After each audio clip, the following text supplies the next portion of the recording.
Limited damage. ये दो लफ्ज़ सुनने में बहुत छोटे लगते हैं, लेकिन कश्मीर के कई परिवारों के लिए इसका मतलब था दर्द, अंधेरा और हमेशा के लिए बदल चुकी जिंदगी।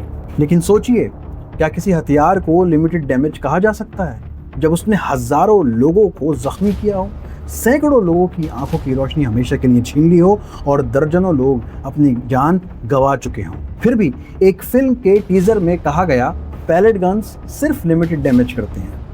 लेकिन कश्मीर के कई घरों के लिए ये सिर्फ एक डायलॉग नहीं, बल्कि उनकी जिंदगी की सबसे दर्दनाक याद है।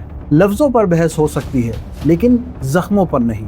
और इस कहानी को समझने के लिए हमें स्टैटिक्स का नहीं, बल्कि एक 14 साल की बच्ची से इस कहानी की शुरुआत करनी होगी।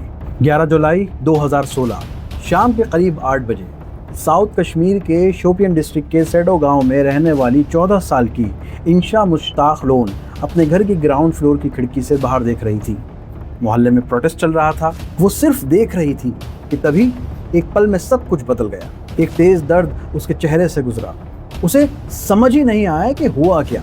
उसके सामने के 3 दांत टूट गए, चेहरा खून से भर गया। जब उसकी आंख हॉस्पिटल में खुली तो डॉक्टर्स ने बताया उसके चेहरे पर 100 से ज़्यादा पैलेट्स लगे थे। आंखों पर पट्टी बंधी हुई थी और उस दिन के बाद वो दोबारा कभी दुनिया नहीं देख सकी। इंशा की कहानी दिल को झंझोड़ देती है, लेकिन वो अकेली नहीं थी। कुछ महीने बाद कश्मीर के एक और गांव में एक और जिंदगी हमेशा के लिए बदलने वाली थी। 28 मार्च 2017 श्रीनगर।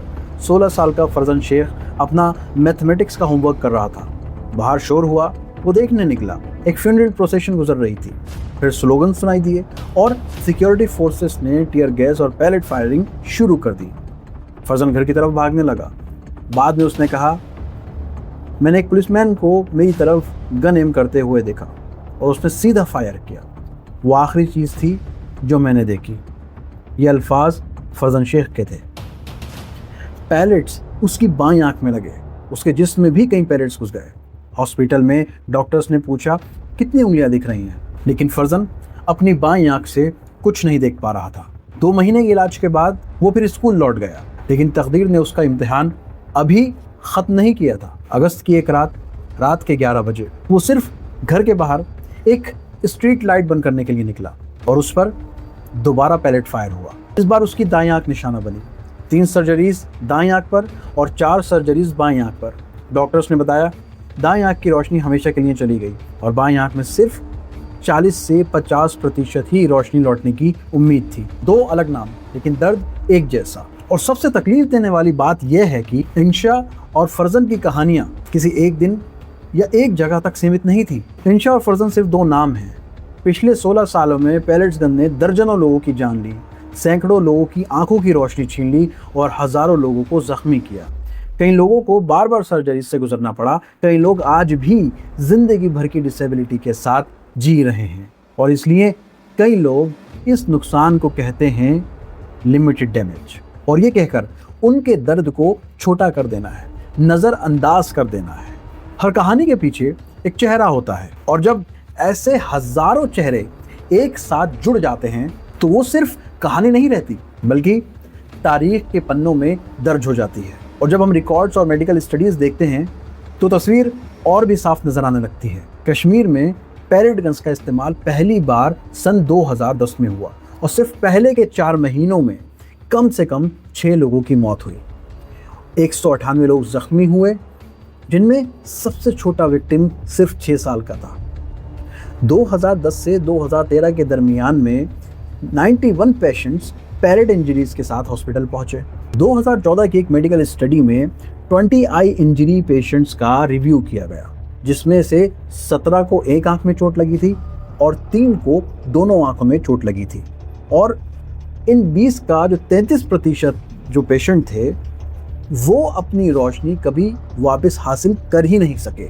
2016 को कई लोगों ने डेड आई एपिडेमिक का साल कहा। मेडिकल स्टडीज़ हमें इंजरीज का असर दिखाती हैं, लेकिन जब ऑफिशियल रिकॉर्ड सामने आता है तो पता चलता है कि इस मुद्दे का पैमाना कितना बड़ा था। जनवरी 2018 में असेंबली में बताया गया कि सिर्फ जुलाई 2016 से फरवरी 2017 के दरमियान 6,221 लोग पैलेट गन से जख्मी हुए। उनमें 728 लोगों की आंखें जख्मी हुई और 54 लोग विजुअल इम्पेयरमेंट का शिकार हुए। इसी दौरान सिर्फ 32 दिन में लगभग 1.3 मिलियन पैलेट्स फायर किए गए। एक्सपर्ट्स के मुताबिक पैलेट्स की डायरेक्शन प्रेडिक्टेबल नहीं होती। एक बार कार्ट्रिज फायर होने के बाद ये हर तरफ फैल जाते हैं। इसलिए सिर्फ प्रोटेस्टर्स ही नहीं बल्कि आसपास खड़े लोग, खिड़कियों से देखने वाले और बच्चे भी इसकी जद में आ सकते हैं। हर फिगर, हर रिपोर्ट और हर सर्वे के पीछे एक इंसान की कहानी छुपी होती है। शायद इसीलिए लिमिटेड डैमेज का मतलब समझने के लिए मेंबर्स से ज़्यादा उन लोगों की ज़िंदगी को देखना ज़रूरी है जिनके लिए सब कुछ बदल गया। एक डायलॉग सिर्फ कुछ सेकंड का होता है, लेकिन जिन लोगों ने अपनी आंखों की रोशनी खो दी उनके लिए उसका असर जिंदगी भर रहता है। हर स्टैटिक के पीछे एक इंसान, हर नंबर के पीछे एक घर और हर खोई हुई रोशनी के पीछे एक ऐसी जिंदगी है जो आज कभी भी पहले जैसी नहीं हो सकती। एक डायलॉग कुछ पलों में ख़त्म हो जाता है, लेकिन उस डायलॉग से जुड़ी यादें कुछ लोगों के लिए पूरी जिंदगी का बोझ बन जाती हैं। सवाल सिर्फ इतना सा है कि जब एक नुकसान का असर सालों तक महसूस हो तो क्या उसे वाकई लिमिटेड डैमेज कहा जा सकता है?